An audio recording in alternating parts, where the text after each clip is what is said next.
अस्सलामु अलैकुम व रहमतुल्लाहि व बरकातुहू। अल्हम्दुलिल्लाहि रब्बिल आलमीन वल आक़िबतु लिल मुत्तक़ीन वस्सलातु वस्सलामु अला सय्यिदिल अंबियाइ वल मुरसलीन व अला आलिहि वस्सहाबति अजमाईन अम्मा बाद। फ़इन्न अस्दक़ल हदीस किताबुल्लाह व खैरल उमूरि अवाज़िमुहा व शर्रल उमूरि मुहदसातुहा व कुल्लु मुहदसतिन बिदअह व कुल्लु बिदअतिन दलाला व कुल्लु दलालतिन फिन्नार।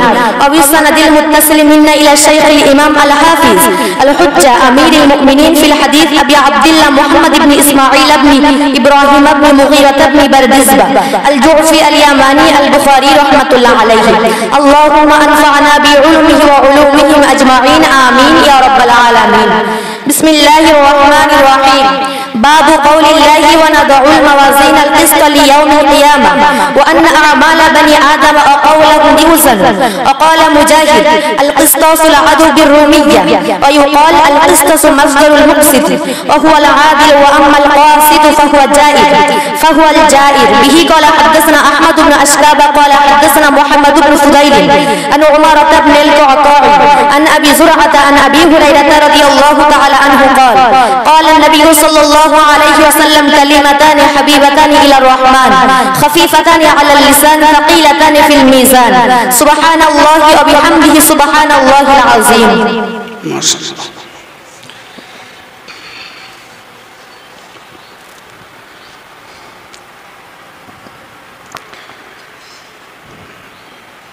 সম্মানিত শ্রোতা মণ্ডলী, স্নেহের ছাত্রীবৃন্দ,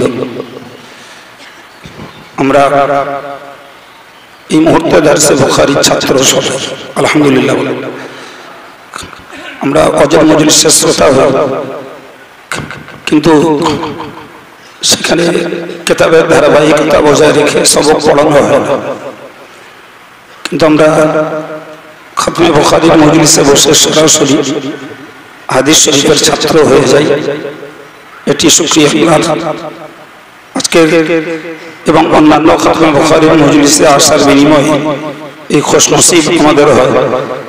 আল্লাহ পাক আমাদের সকলকে অন্তত মুহাদ্দিসদের ছাত্র হিসেবে কবুল করেন, বলুন আমিন।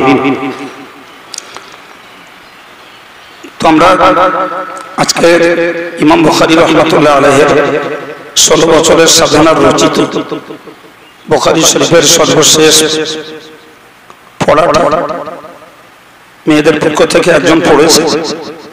আমি তার উপরেই দুটি কথা বলার জন্য আপনাদের খেদমতে উপস্থিত হয়েছি। প্রথমত একটা জিনিস আমাদেরকে মাথায় রাখতে হবে, ইলমের প্রকৃত মাকসাদ হলো আমল। ইলমের প্রকৃত মাকসাদ হলো আমল।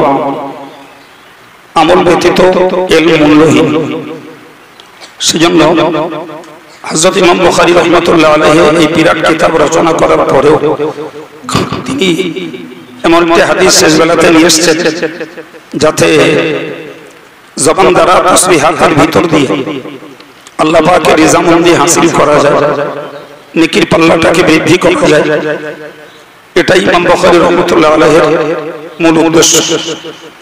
আমরা জানি এবং শুনে থাকি, হয়তো ভুলে যাই, ইমাম বুখারী তার এই বিশাল রচনার শুরুতে নিয়ে এসেছেন নিয়তের শুদ্ধতার হাদিস, আর শেষে নিয়ে এসেছেন তাসবিহাতের ভিতর দিয়ে একটা আমলের হাদিস। দুটির সমন্বয় হলো এটাই। আমাদেরকে এর প্রতি সচেতনতা দিয়েছেন যে আমরা যে কোনো আমল করতে চাই, আমলের পূর্বে দরকার নিয়তের বিশুদ্ধতা।